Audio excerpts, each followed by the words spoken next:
go to the hotel.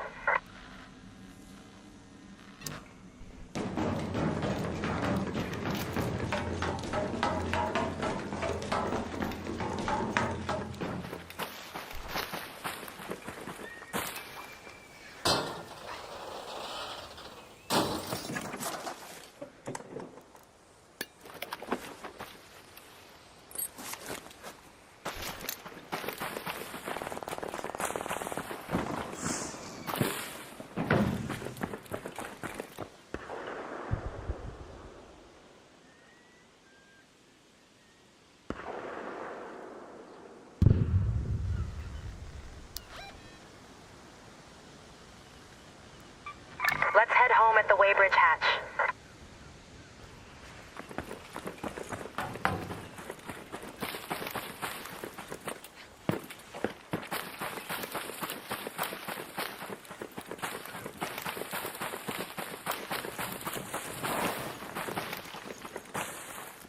Hey, Raider!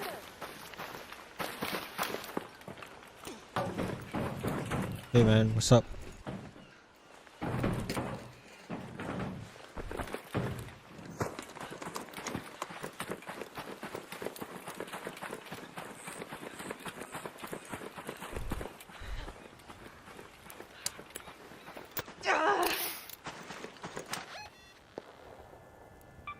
Head home at the salt-swept hatch.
Thanks!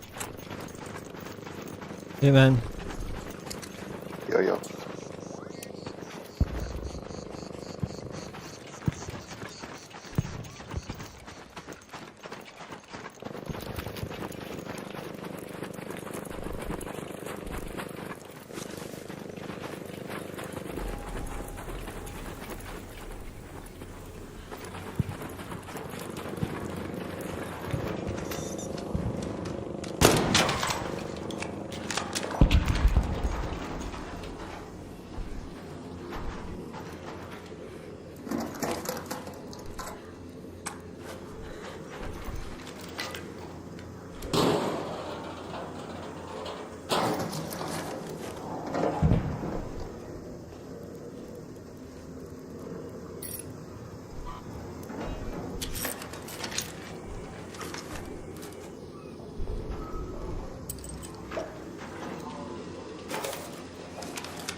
There's also no official sources that I could search that makes this particular document available download. But in their report, they claim to have seen a circular sent out by the Ministry of International Trade and Industry (MITI) to all the car brands in Malaysia, saying that announcing a new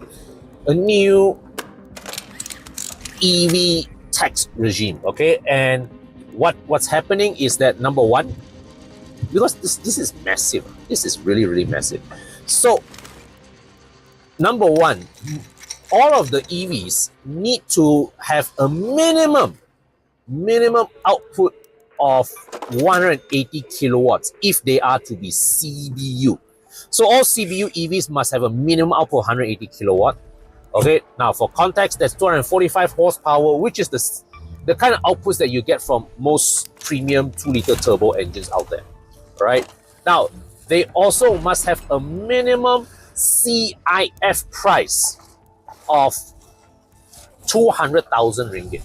Now, what does CIF mean? CIF is not the money, that is not the price that you see in the dealership. It is the price of that car when it lands in Port Klang before duties. It is the price that once the car lands in Port Klang, the factory, whether it is from China, whether it is from UK or Europe or Japan or US, whatever, that is the amount that the factory will be billing for to their distributor here in Malaysia. All right, and of course, on top of that, there will, and so there's belum kira all the tax, all the duties and whatnot. All right, that is just the price from the factory to land in Malaysia. So it means that it's the price of the factory plus the shipping costs, insurance and all that. How much it costs for the factory to make the car plus ship the car to reach Port Klang. Okay, so 200,000 minimum. And of course, you know that based on Malaysian taxes, by the time our taxes are done with the car, right, you're looking at easily a minimum price of 350,000 ringgit by the time the car hits the showroom. Right. So, and the thing is that this ruling will take effect on 1st July. All right. So now on just if you full stop here alone, this is already crazy already, right? It's like government is saying that on one hand it's like, oh, you know, we want the best for the country, we want the best for people, we want to promote the growth of EV, and now you are telling car makers that you can only sell cars that are above 300,000 ringgit. What the hell? It so does not make sense. It's dumb. But that's not the worst of it. What's the worst of it is that, you see, before this, during the BYD MITI fiasco thing, it's like, oh, okay, they said, you know, this new ruling only applies to car brands that just that only started to want to load CKD after September 2025, right? Yada. Now, this whole thing with the CBU EVs, right, is retroactively applied to all EVs. So it means that right now, moving forward, all of the car companies that are CBU heavy in their EV models, they suddenly not only find their cars not viable, their cars are not even legal to sell. You cannot sell those cars, right?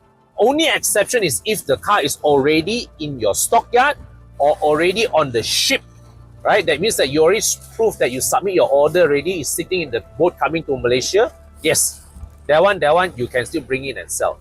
But after 1st of July, right, all your cars, you can only import EVs that are more than 245 horsepower, worth more than 200,000 ringgit CIF. Okay, it means that if you're even your existing models that don't meet these requirements, stop selling. Isn't that crazy? And you only have 2 months to react to this. 2 months, right? Of course, the rationale is that, oh, you want to protect the local industries. You want to incentivize CKD and all that. Hello, how are people going to want to dare? How is anybody going to dare to CKD cars in Malaysia if, right, they don't even know what policy that you're going to roll out for next month, right? The car industry does not work like that. It's not building Lego way, for crying out loud. You cannot just like roll out a policy and say this is going to take effect next month, 2 months, next year. It is bullshit. It doesn't make sense. Now, I want to also point out that I actually, I'm saying this from a standpoint, not because I plan to buy an EV or whatnot, right? And if let's say, and I'm also coming from a standpoint whereby if tomorrow all the EVs in Malaysia are to be priced above 300k, it doesn't change my life. It doesn't change my life. It does not affect me. But what is making my blood boil here is that this is a very stupid way of making policy. It is the 101. It's like writing a textbook on how to screw up your country's policy 101. Right? It doesn't make sense, right? You want to incentivize CKD, right? You cannot make it unfeasible for people to CBU good cars here, right? Because there are so many ways that this thing can backfire against us, and it is not funny. You see, if there are people saying that, this is to protect Proton lah, protect Pro2 lah, and all that. You see, but at the end of the day, right, if you put such a rule that stops competition, right, what's this is like? You know? This is like, you send your kid to school, okay, and you want to protect your kid. You say you want to protect your kid. You don't want your kid to kena bully, let's say. You ban all the other kids from going to school. That is what it's like. Okay, and guess what is going to happen when your kid leaves school and go into real life? That guy is going to be a whip. That guy is going to be eaten alive in the real world. And this is what will happen to Proton, to Pro2 if the government does not expose them to even at least a semblance of competition. And this is going to be even more, the damage is even more severe than it was back in the 90s. Okay, let me explain why. You see, right now, right, Proton is partnered with Geely, correct? And all their S70s lah, the X50s lah, the X70s lah, their E-Mass lah, have all done very well because Geely has backed them up with superb products. Now, if Geely is to look at Malaysia and say, wow, now with all these policies, we have a free run in the country. The E-Mass 7, the E-Mass 5 can practically contest unopposed in Malaysia. What is going to happen? What do you think is going to happen? Do you think Geely will still be incentivized Let's go to the hotel. to bring the latest technology that they have to Proton? No. They will.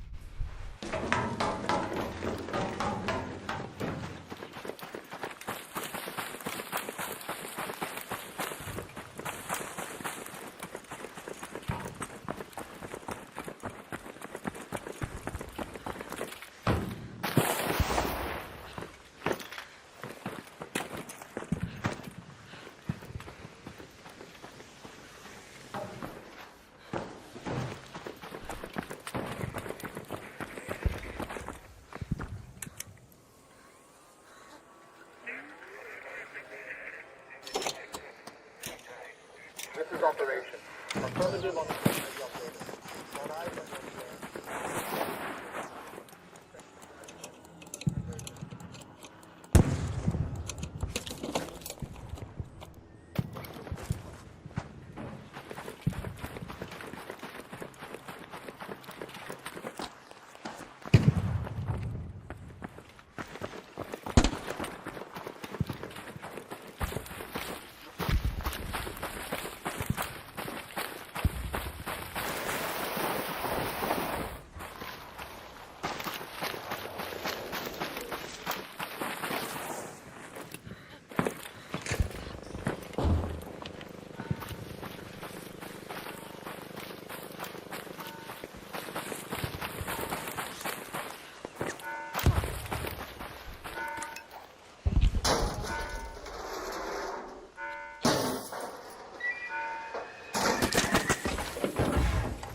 just bring something new enough, right, that they can sell, right? And the funny thing is that, right, some time back I read this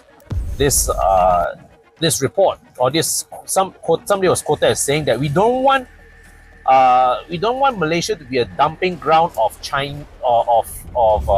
substandard Chinese products. But guess what?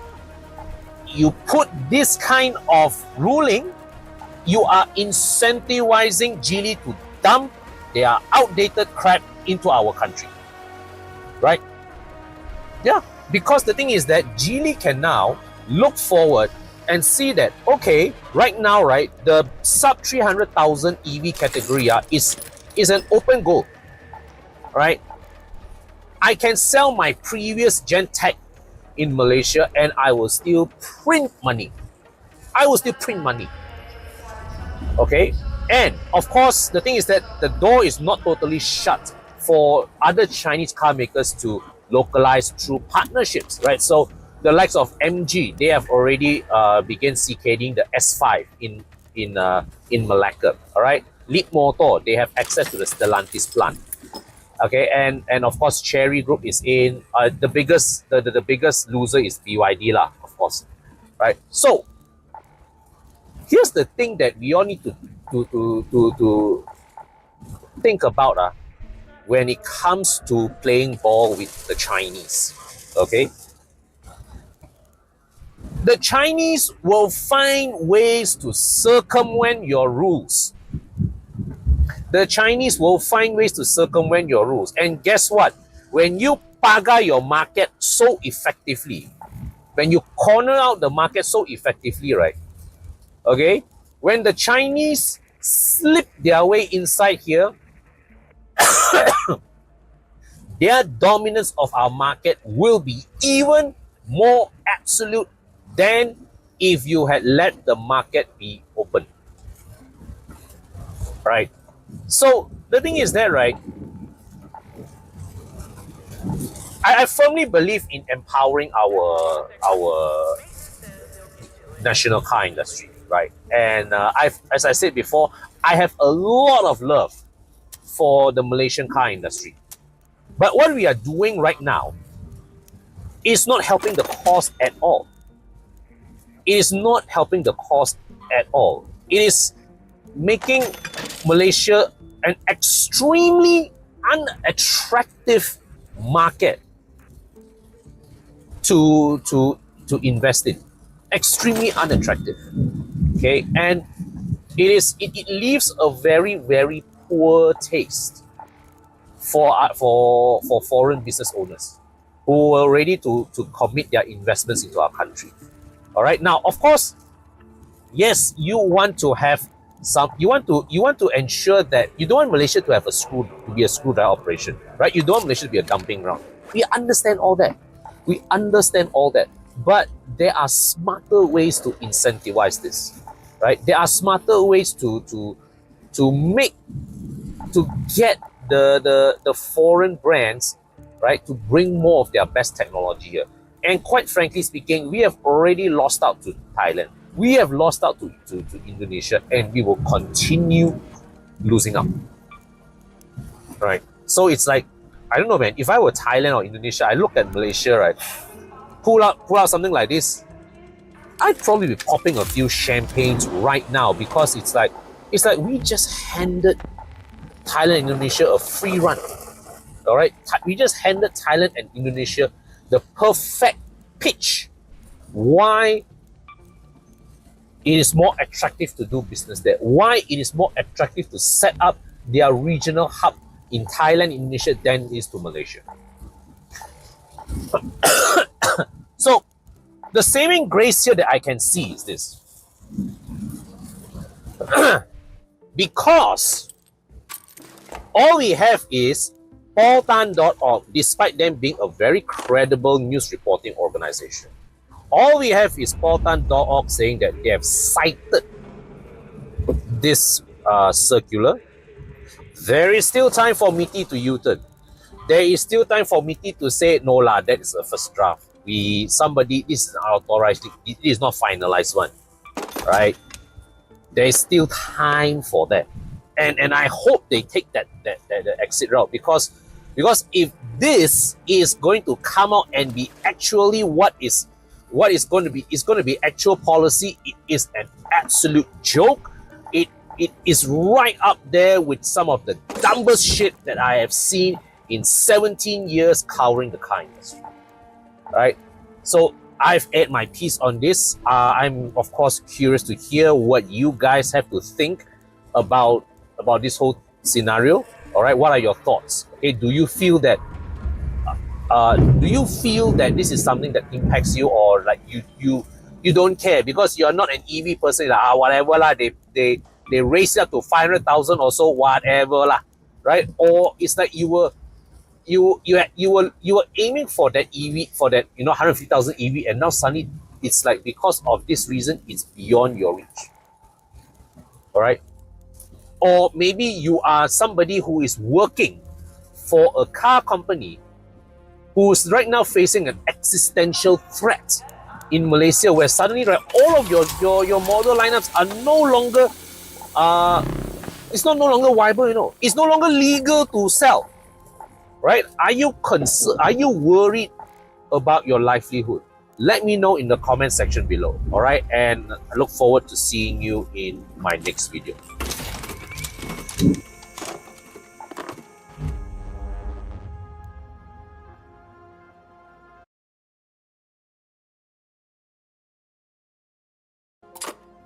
Tengok ni guys, kita ada update besar dari MITI pasal harga kereta elektrik import CBU di Malaysia. Tak lama lagi, dari bulan Julai tahun ni, kebanyakan EV CBU akan dipaksa naik harga, sekurang-kurangnya pun jadi RM300,000. Even worse, akan ada banyak model-model EV yang akan diharamkan dari masuk ke pasaran Malaysia. Kenapa? Well, of course, to protect Proton lah. Siapa lagi? Isu ni memang cukup rumit. So, to give you the full picture, kena cerita dari awal lagi. Sebelum ni, kereta-kereta EV CBU semua pun tax free di Malaysia selama 4 tahun dari 2022 sampai 2025. The only catch is ada TNC. Kalau untuk kereta import, ada minimum floor price RM100,000. Nak jual lebih murah, kena buat pemasangan tempatan ataupun CKD. Masuk tahun ni, 2026, kereta EV CBU kena start bayar tax, tapi tak adalah tinggi mana. Cuma 25% sahaja kalau masuk dari China. Jadi, we all assume the floor price stays the same lah kan, RM100,000. Cuma sekarang kena bayar tax, harga naik sikit lah. Tapi hari terakhir tahun lepas, Disember 31, MITI keluarkan dokumen tukar habis peraturan. Time tu dia cakap harga jualan minimum untuk EV CBU dinaikkan dari RM100,000 jadi RM250,000. Plus ada minimum power output juga untuk EV yang dibenarkan masuk Malaysia. Kena ada at least pun 200 kW ataupun 272 PS. Update pertama ni tak adalah teruk mana, sebab peraturan baru ni semua hanya tertakluk kepada jenama-jenama yang belum pernah ada franchise AP di Malaysia. Basically brands yang belum pernah masuk sini.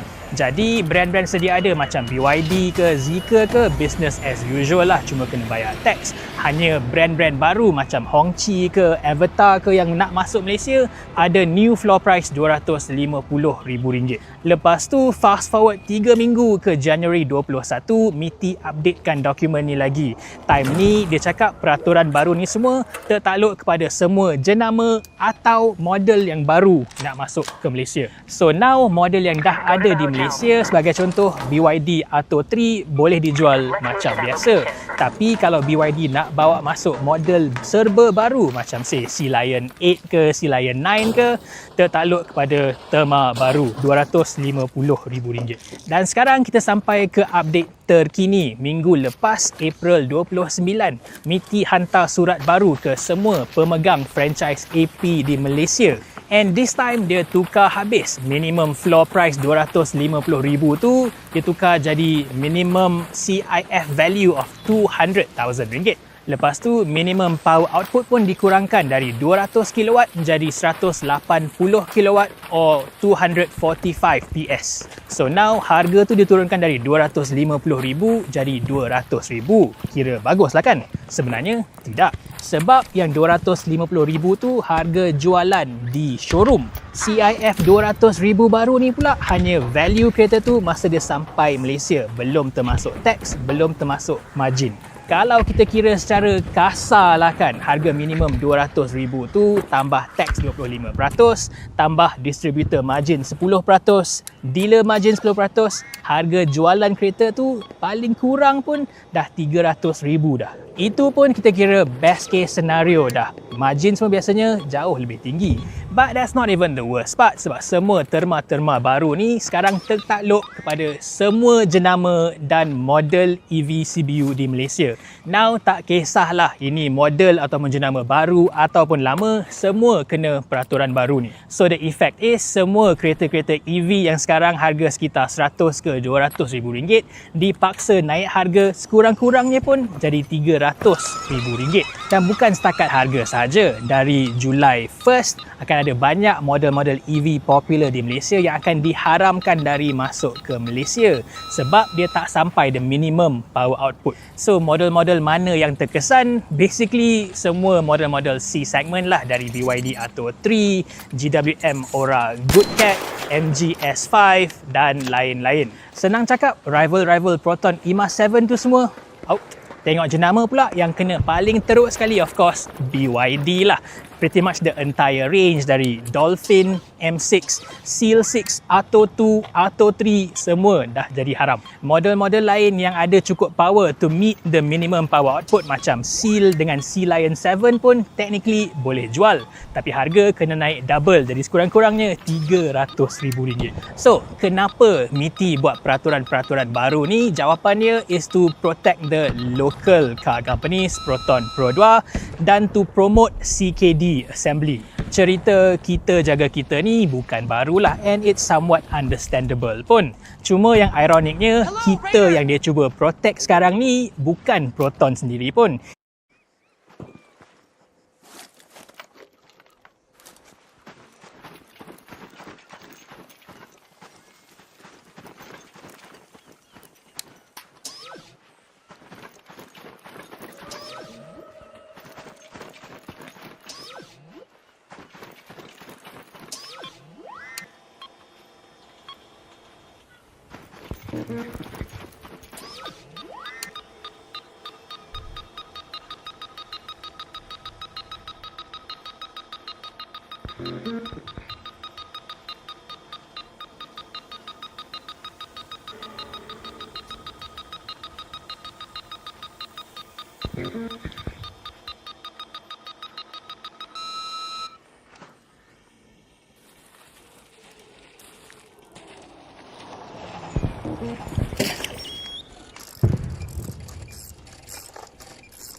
Is mostly Proton emas, which is basically Geely lah.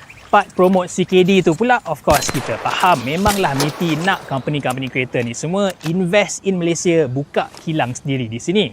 The problem with that is, baru je bulan lepas ada drama besar antara MITI dan BYD. Basically, MITI bagi banyak peraturan-peraturan baru before BYD boleh buka kilang di Malaysia. Of course, ada banyak aspek-aspek drama ni yang kita pun setuju juga. Kita tak naklah jenama luar masuk sini pakai Malaysia sebagai pasaran jualan sahaja.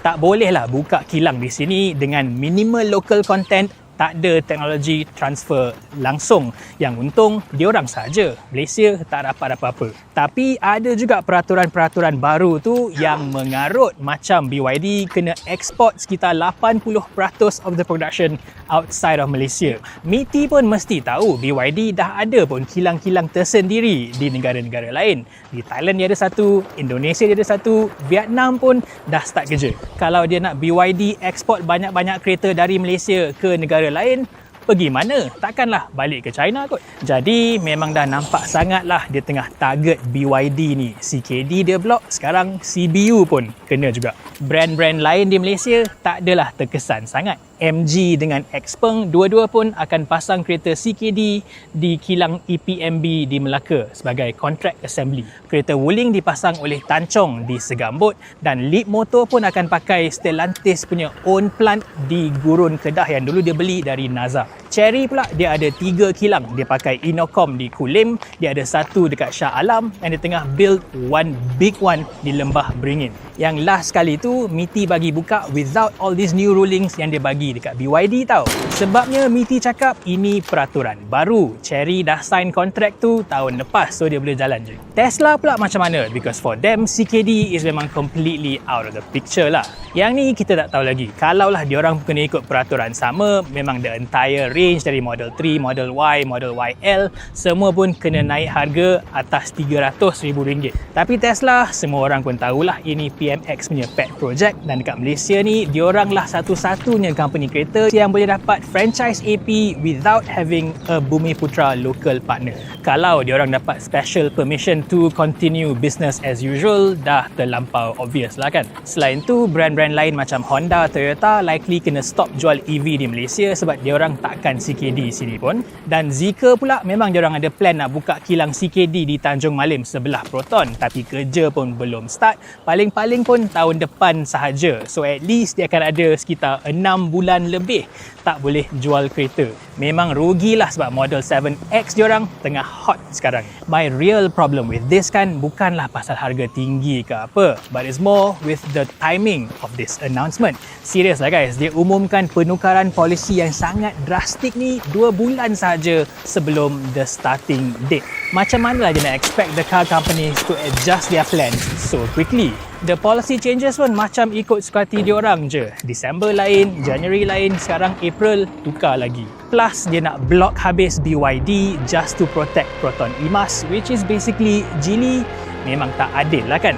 In the end, yang paling rugi are the Malaysian EV car buyers lah sebab akan ada lebih kurang pilihan.